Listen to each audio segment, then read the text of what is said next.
After all that, I still feel like I don't really know Toru that well. What do you think?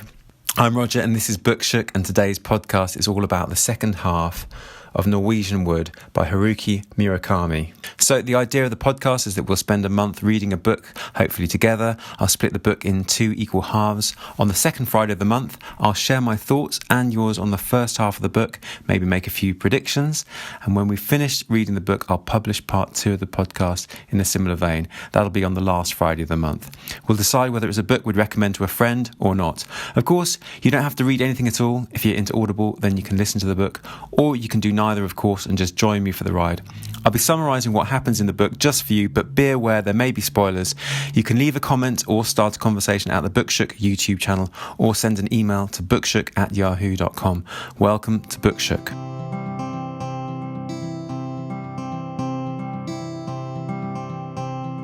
So this podcast is all about the second half of Norwegian Wood, from chapter 7 to the end.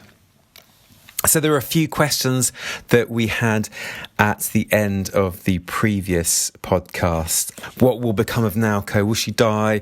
I predicted that it might be a well accident. I was being tongue-in-cheek. And will more of Toru's past be revealed? And why was Midori in hospital? And will Toru and Midori become the perfect couple, with hints of Naoko in the background? Okay, so let's begin from chapter 7. Toru, he's just come back, remember, at the end of chapter 6 from the sanatorium where he was staying with Naoko and Reiko. And they snuggled because Naoko couldn't sleep. And so Toru has now gone back to Tokyo. So he meets Midori in a bar, and she seems to have a drink problem.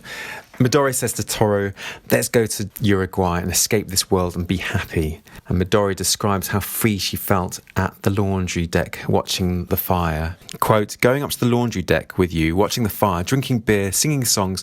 I don't know how long it's been since I had such a total sense of relief. People are always trying to force stuff on me. The minute they see me, they start telling me what to do. At least you don't try to force stuff on me. Midori tells Toru of sex fantasy with him. And she goes on to ask Toru to have a sexual fantasy about her, and he agrees. And Midori uses her intuition to learn things. She complains about a communist folk club she joined at university and about taxmen. Toru's one-word syllabic answers support her monologue yet again. He's very untalkative. Midori says, quote, I lied, my father is not in Uruguay, he's in hospital. And they both visit Midori's father, and it's very sad. He's very ill. Quote, his body was like a dilapidated old house from which all furniture and fixtures have been removed and which awaited now only its final demolition. Around the dry lips sprouted clumps of whiskers like so many weeds. So, I thought, even after so much of his life force had been lost, a man's beard continued to grow. What an irony. Midori then fantasizes with Toru about what his girlfriend is really like. She thinks maybe he's married, maybe she's a 30-year-old sex-mad woman, for example. And Midori says that she loves, quote, porno theatres, and Toru offers Midori a break from caring for her father while she goes for a walk. And here I hope that he doesn't spill the beans about Midori being upset by what the father said when he said, I wish my daughters had died, not my wife. He thinks about Naoko, naked, with the butterfly barrette in the moonlight. It was obviously a really powerful experience. And Midori's father is not talkative at all, and that's why he's able to think of this. And it does give Toru the chance to inanely chat, which is, we don't really hear him chatting a huge amount to himself. Here's an example, quote, beautiful day out there, I said, perching on the stool and crossing my legs. It's autumn, Sunday, great weather, and crowded everywhere you go. Relaxing indoors like this is the best thing you can do on such a nice day. It's exhausting to get into those crowds, and the air is bad.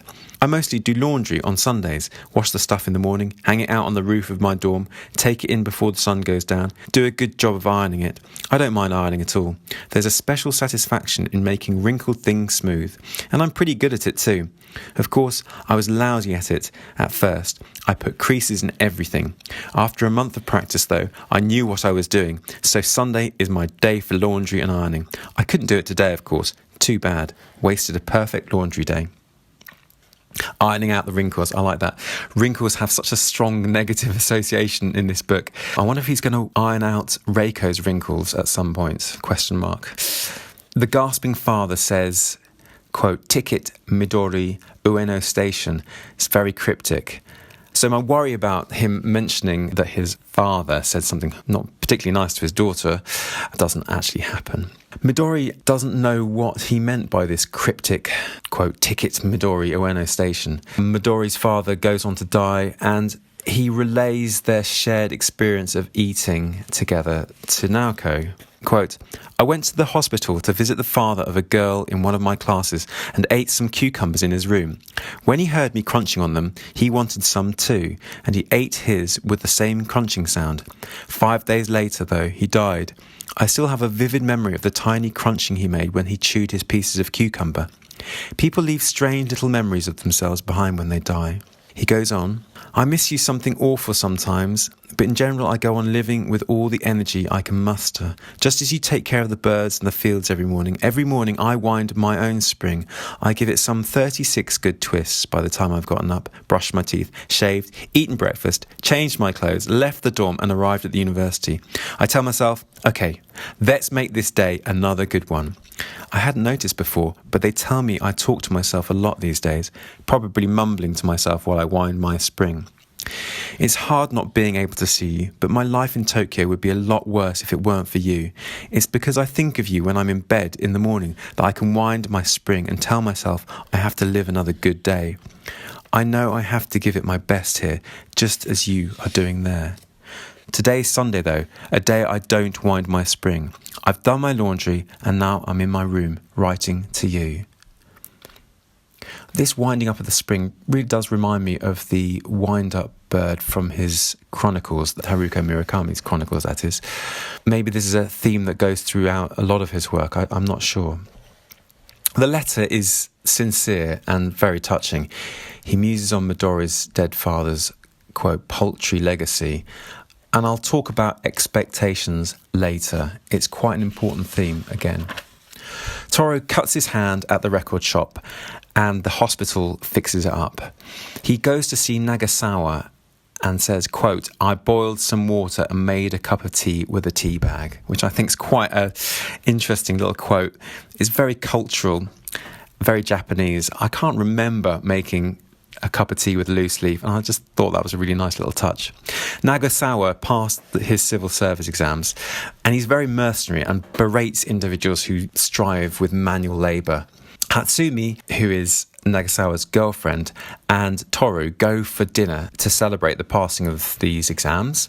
Nagasawa talks of sleeping with other women in front of Hatsumi, and Hatsumi reacts, and Nagasawa says Toru is self-obsessed.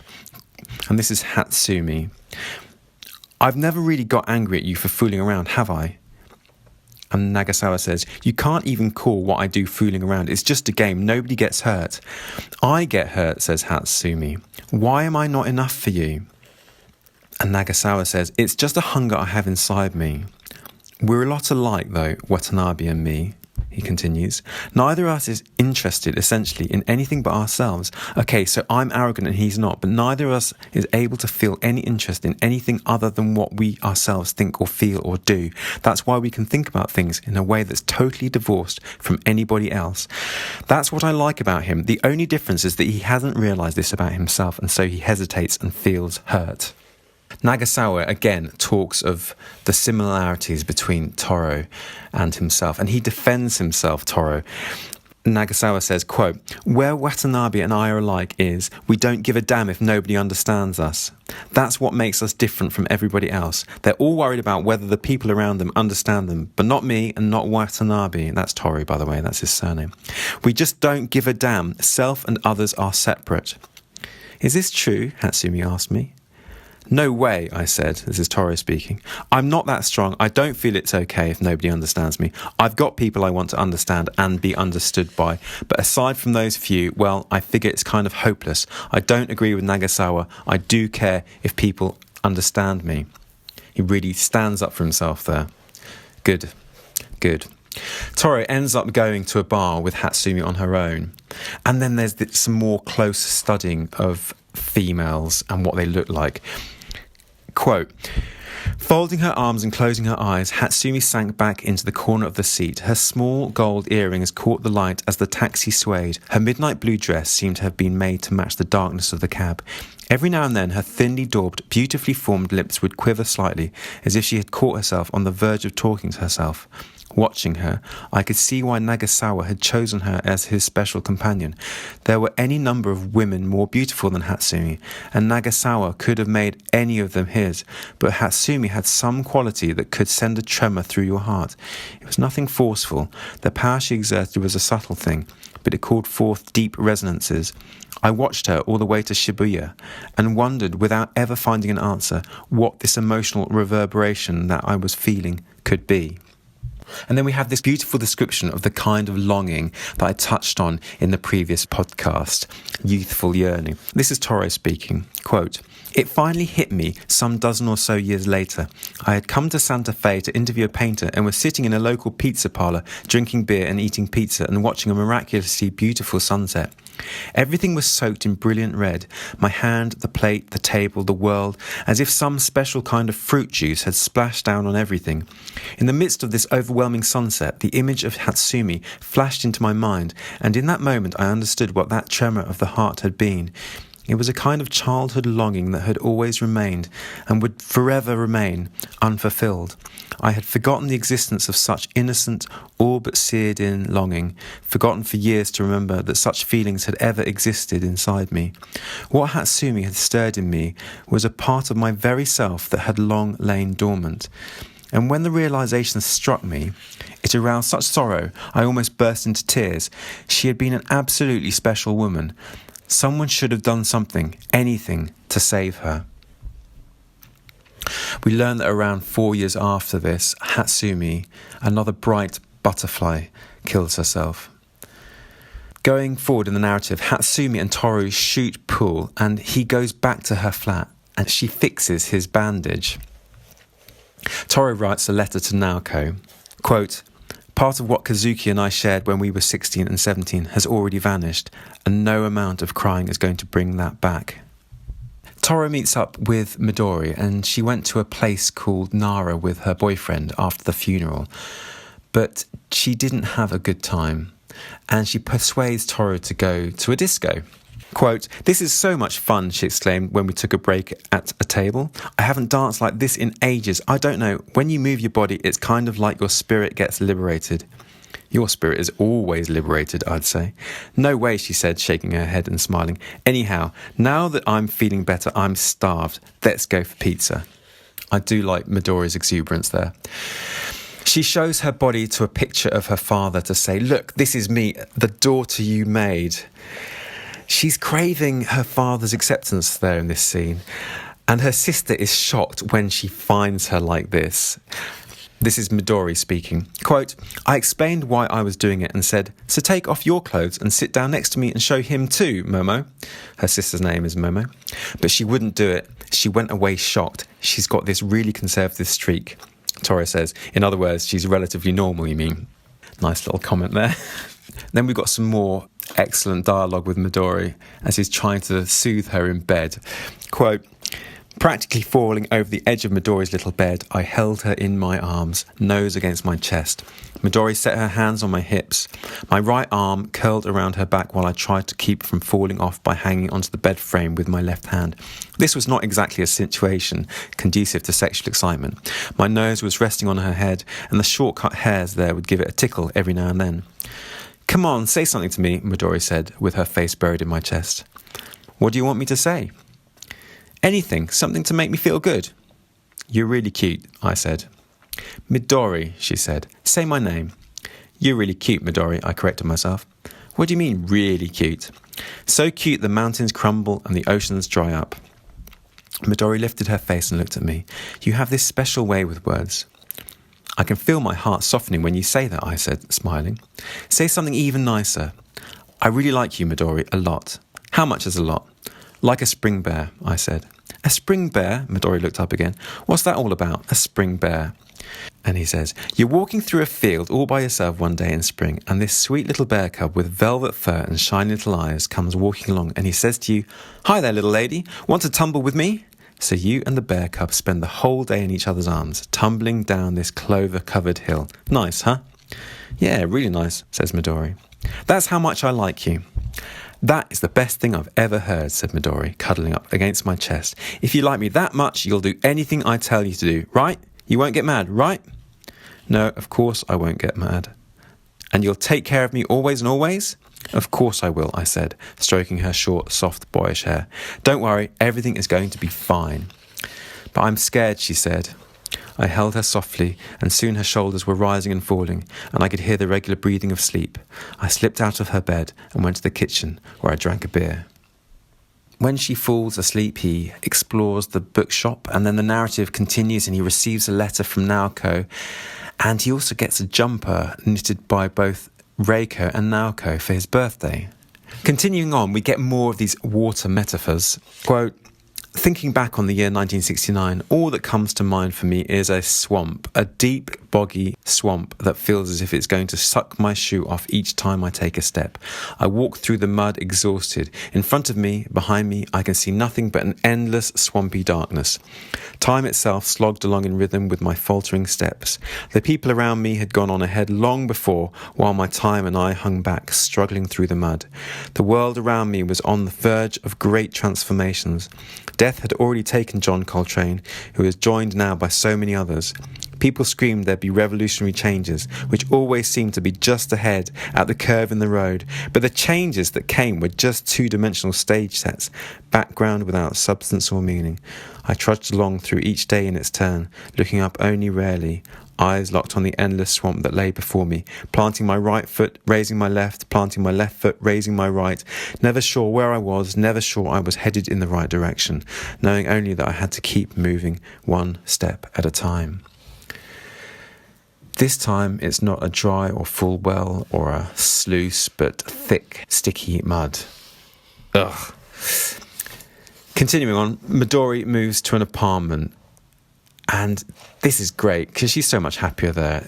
Nagasawa continues the routine of hunting for girls, but Toro stays away, which is fantastic. Quote, I had to admire Nagasawa all the more for the way he could continue the ritual without growing sick and tired of it.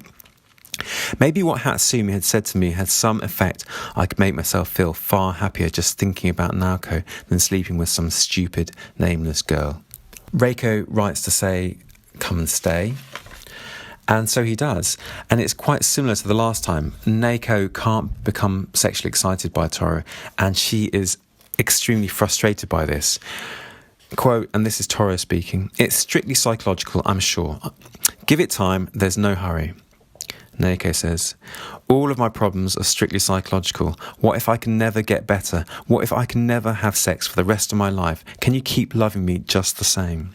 Continuing the narrative, we have political problems in Toru's dorm that cause him to find an apartment. So he says goodbye to Nagasawa, who is moving on. Toru says, quote, take care of Hatsumi. Good ones like her are hard to find, and she's a lot more fragile than she looks. And Nagasawa says, mind if I give you one piece of advice? Don't feel sorry for yourself. Only losers do that. And Toru says, I'll keep it in mind. We shook hands and went our separate ways, he to his new world, and I back to my swamp.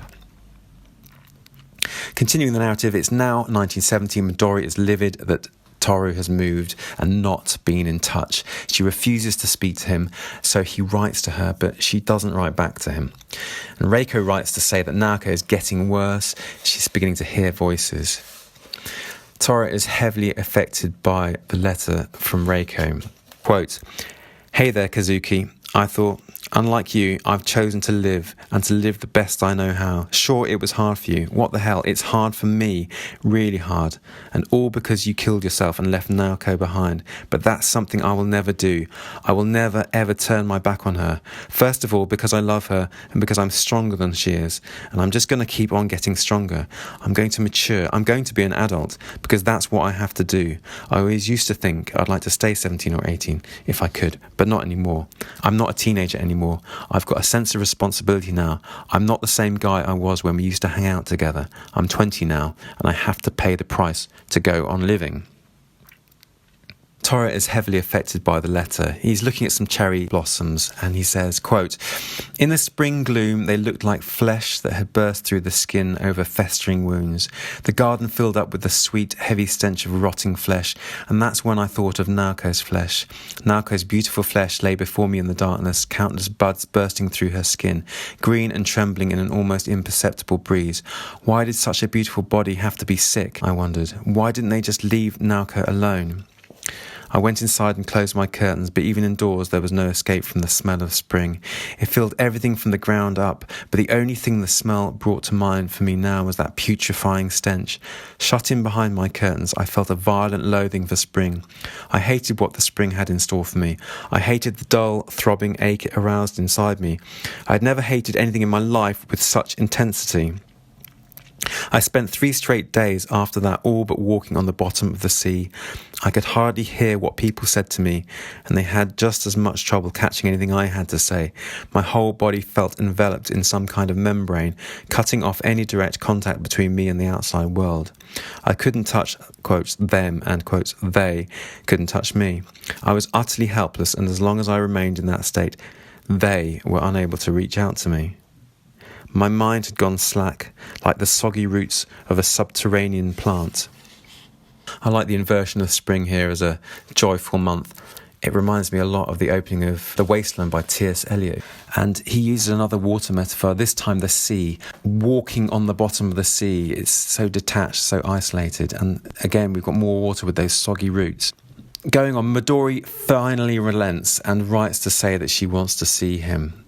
She's really positive as ever. Quote, "Just remember, life is a box of cookies." I shook my head a few times and looked at her. "Maybe it's because I'm not so smart," he says, "but sometimes I don't know what the hell you're talking about." And she says, "You know how they've got those cookie assortments and you like some but you don't like others, and you eat up all the ones you like and the only ones left are the ones you don't like so much. I always think about that when something painful comes up. Now I just have to polish these off and everything will be okay. Life is a box of cookies." I guess you could call it a philosophy, says Toru. Midori says, "It's true, though. I've learned it from experience." Life is a box of cookies. I think I've heard that kind of phrase before. Wasn't it from Forrest Gump? Life is a box of chocolates. Going forward, Midori hands him a letter she'd been writing saying how he hadn't noticed her hair. Is he finally maturing and not obsessing on the details of what females look like? I don't know. But this was an interesting letter because she actually wrote it whilst he was sitting next to her. Is Midori confirming a gender stereotype that men should be constantly thinking about what females look like? Toru writes to Naoko again, quote, "I'm not sleeping with anybody anymore. That's because I don't want to forget the last time you touched me. It meant a lot more to me than you might think. I think about it all the time." He tries phoning Midori because she's ignoring him, and then he sees her in class and he notices everything about her physical appearance now. Has Midori, by scolding Toru for not admiring her looks, given Toru permission to continue obsessing about what females look like? And in some ways, she is helping to perpetuate this gender stereotype. Quote, "I saw Midori in class on Wednesday. She was wearing a deep green sweater and the dark glasses she had often worn that summer. She was seated in the last row, talking with a slightly built girl with glasses I had seen once before. I approached her and said I'd like to talk to her after class. The girl with glasses looked at me first and then Midori looked at me. Her hairstyle was in fact somewhat more womanly than it had been before, more grown up. I have to see somebody, Midori said, cocking her head slightly. I won't take much of your time, I said, 5 minutes. Midori removed her sunglasses and narrowed her eyes. She might just as well have been looking at a crumbling abandoned house some 100 yards in the distance. I don't want to talk to you, sorry, she said. The girl with glasses looked at me with eyes that said, she says she doesn't want to talk to you, sorry. Crumbling abandoned house, brilliant, that far off look, and a friend's stare at the end, hilarious little detail there. Going forward, Toru has lost all his friends, Naoko, Midori, Nagasawa, and he befriends a fellow student called Aito.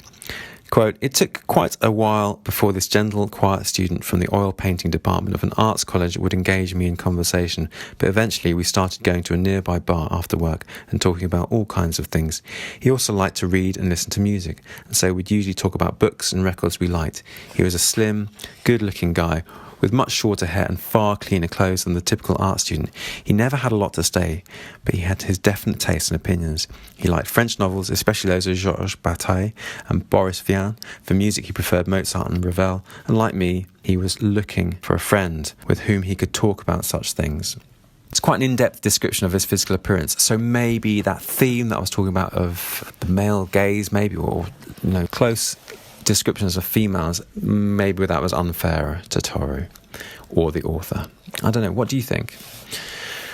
There's another Proustian reference, quote, "When my teeth crunched down on my cucumber slices, I thought of Midori's father, which reminded me how flat and tasteless my life had become without Midori and put me into a foul mood." How the taste and crunch of something can trigger memories, just like the Madeleine in Proust's work. Ito and Toru chat, and Ito loves classical music, and they decide Ito should probably leave his girlfriend. Quote, "You know what girls like," he said. "They turn 20 or 21 and all of a sudden they start having these concrete ideas. They get super realistic, and when that happens, everything that seemed so sweet and lovable about them begins to look ordinary and depressing. Now when I see her, usually after we do it, she starts asking me, 'What are you going to do after you graduate?' Continuing on, he says, 'What can I do? I'm in oil painting. Start worrying about stuff like that and nobody's going to major in oil painting. You don't do it to feed yourself.'" Toru gets a letter from Reiko saying that Naoko is getting worse and she's moving to a hospital. Toru and Midori make up. Quote, "Like my hairstyle?" she asked. "It's great," says Toru. "How great?" "Great enough to knock down all the trees in all the forests of the world." "You really think so?" "I really think so." Finally, phew, Toru was getting very lonely, so I'm pleased for him. Does Toru have no family to support him? I'm thinking, I can't recall mention of a family. I just don't think there's hardly anything about Toru's family, which is strange. Anyway, they eat together, and Midori and Toru declare their love for each other. Toru says to Midori, "I have a responsibility to Naoko," and Midori says to Toru, "I'll wait." And then they kiss. Quote, "I drew her close and kissed her on the mouth. 'Drop the damn umbrella and wrap both your arms around me hard,' says Midori. 'But we'll get soaking wet,' says Toru. 'So what? I want you to stop thinking it and hold me tight. I've been waiting 2 whole months for this.' I set the umbrella down and held her close in the rain. The dull rush of tyres on the highway enveloped us like a fog. The rain fell without a break, without a sound, soaking her hair and mine, running like tears down our cheeks, down to her jeans jacket and my yellow nylon windbreaker spreading in dark stains. Not unlike 4 weddings and a funeral, perhaps?" More water imagery there, the rain. They spend some time together and are truly in love, and Toru still has feelings for Naoko, so he writes an honest letter to Reiko, and she responds saying, "Find happiness where you can, don't mention it to Naoko," and that Midori sounds lovely. Going on, Naoko dies. She hangs herself in a wood, and Toru becomes a homeless vagabond. For a month, he grieves her loss. So, there goes one of my questions. She didn't fall down a well. I didn't think she would, but I did think she would die. Reiko calls and says, "Can I visit you, Toru?" So she leaves the sanatorium and stays with Toru, and Reiko explains that Naoko talked of making love to Toru. Quote, "I knew it would never happen again." Toru and Reiko do some cooking together, and Toru does feel this extreme guilt over the death of Naoko. Quote, "I told Naoko I would go on waiting for her, but I couldn't do it. I turned my back on her in the end. I'm not saying anyone's to blame. It's a problem for me, myself. I do think that things would have worked out the same way even if I hadn't turned my back on her. Naoko was choosing death all along, but that's beside the point. I can't forgive myself." Toru and Reiko have a, quote, happy funeral for Naoko. Every time Reiko plays a song, Toru lines up a match, and Toru and Reiko end up sleeping together. Going on, Reiko goes back to Asahikawa, and then Toru telephones Midori, and he says, "I have to talk to you," I said. "I have a million things to talk to you about, a million things we have to talk about. All I want in this world is you. I want to see you and talk. I want the 2 of us to begin everything from the beginning." Midori responded with a long, long silence. The silence of all the misty rain in the world falling on all the new mown lawns of the world, forehead pressed against the glass. I shut my eyes and waited. So the novel ends there. Let's hope Toru can start over afresh with Midori. I'm sure he will. Let's go back to some of the questions that I had at the end of the last podcast. What will become of Naoko? Will she die? I predicted that she would, and yes, she did, unfortunately.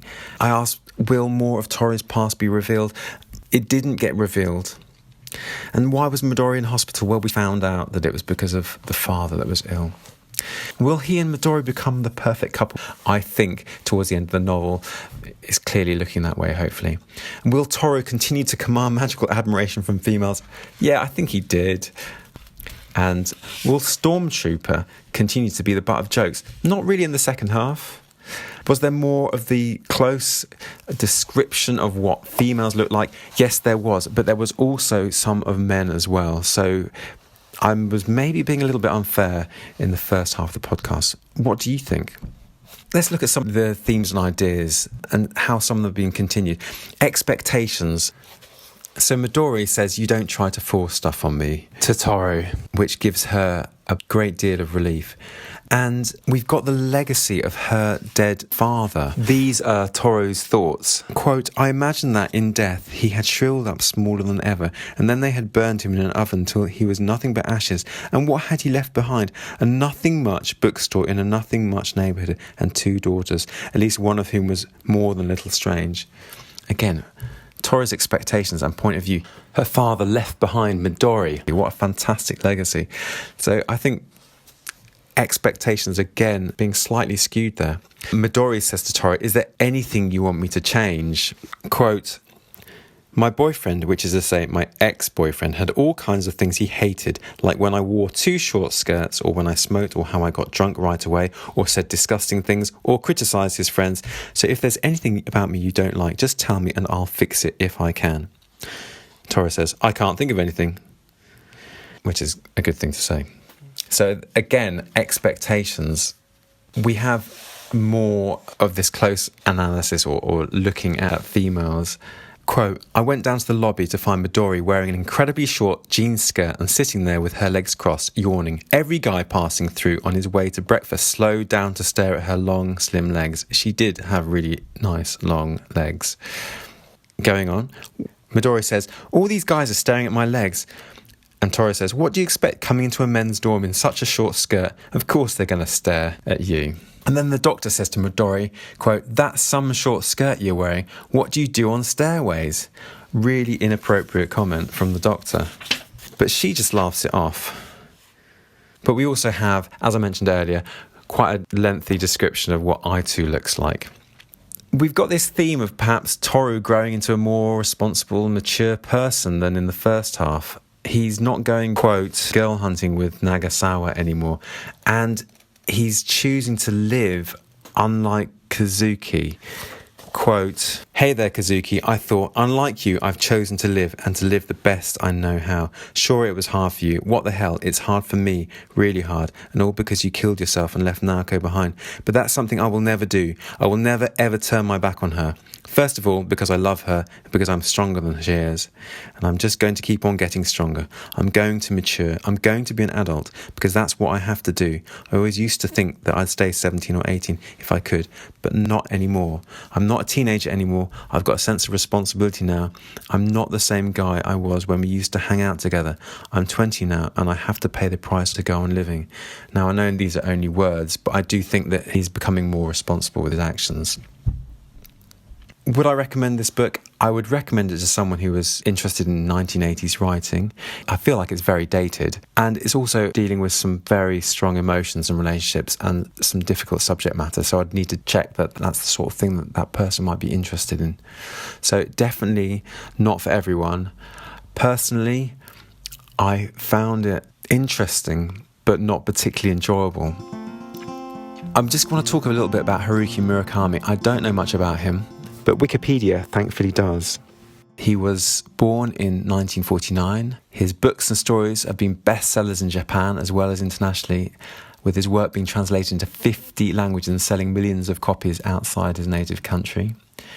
Despite one of his books, IQ84, being ranked in Japan as the best work of fiction published in Japan's Heisei era, which is 1989 to 2019. His fiction is criticised, sometimes in Japan, as un-Japanese, which is interesting, because I thought it felt quite Japanese from my Western perspective. Murakami was born in Kyoto, Japan, and raised in Shikugawa. He's an only child. His father was the son of a Buddhist priest, and his mother is the daughter of an Osaka merchant, and both taught Japanese literature. His father was involved in the Second Sino-Japanese War and was deeply traumatised by it, which would in turn affect Murakami. Murakami has been heavily influenced by Western culture, particularly Western as well as Russian music and literature. He grew up reading a wide range of works by European and American writers, such as Kafka, Flaubert, Dickens, Dostoevsky. These Western influences distinguish Murakami from the majority of other Japanese writers. He is also an experienced marathon runner and triathlon enthusiast, though he did not start running until he was 33 years old. In 1996, he completed his first ultramarathon, a 100-kilometre race around a lake in Japan. I'd like to talk a little bit now about June's book, which is called The Offing by Benjamin Myers. I've got it in front of me here. It's got a lovely picture on the front of a seaside coastal town and says, "A novel for our times." I don't know anything about Benjamin Myers, so I'm going to read the first few pages and give you my thoughts. 1. The bay opened out before me, a great glacial basin carved by creaking ice and trickling water hundreds of thousands of years ago. I approached it from the north and saw a giant semi-amphitheatre that held within it farms and hamlets as the land funneled downwards from the purpling moors, and below them the fields ran all the way to an opaline sea, over which there perilously perched a huddled cluster of houses jiggered together in a cleft in the land. Between them and the water a narrow sweep of glittering sand, a bronze band. The houses sat haphazardly above the ebbing tide on a crumbling cliff face of loose soil and wet clay that was slowly being eroded by the salt spray and circling fret. The homes resembled stranded sailors shipwrecked by the storm of centuries. Time itself was chipping away at this coastal reach, sculpting the island anew in an age of uncertainty. I thought about how the sea served to remind of the finite existence of solid matter, and that the only true boundaries are not trenches and shelters and checkpoints, but those between rock and sea and sky. Here I stopped to refill my flask from a roadside spring that fed into a stone trough, feeling as if I had wandered into a painting. The sun was a brilliant bright disk of shimmering white over a scumbled scape, and I understood, perhaps for the first time, what it was that made men wish to pick up a paintbrush or compose a verse, an impulse to capture the pulse-quickening sensation, this nowness evoked by a vista, as breathtaking as it was unexpected. Art was an attempt to preserve the amber of the moment. The fresh water slipped down my throat like cords of silk, cooling my stomach for a moment and pooling there. Water never tastes finer than that drawn fresh from the ground and drunk from metal, whether receptacle, ladle or spout. It seemed somehow to bring the flavour alive. I drank more and then cupped my hands and held them there, a dub in the pinkness of my palms, then patted the water onto my forehead, face and neck. I filled my flask again and walked on. There we go. That's the first opening lines of The Offing. I've got to say, let's hope it gets better. My mum bought it for me and said, "Look, you've got to read this book." But that seems overwrought. It's too wordy. And it's saying things that I've heard a million times. And I don't believe that art is being an attempt to preserve the amber of the moment. That seems like a very conservative, narrow view of what art is and what art can do. Anyway. Thanks very much for listening. If you have any questions or comments, I'd love to hear them. The email is bookshook@yahoo.com, or you can leave a comment on the Bookshook YouTube channel. And if you want to recommend a future book to read together, do let me know. I look forward to discussing the first part of The Offing on the next episode of the Bookshook on the second Friday of June. See you then.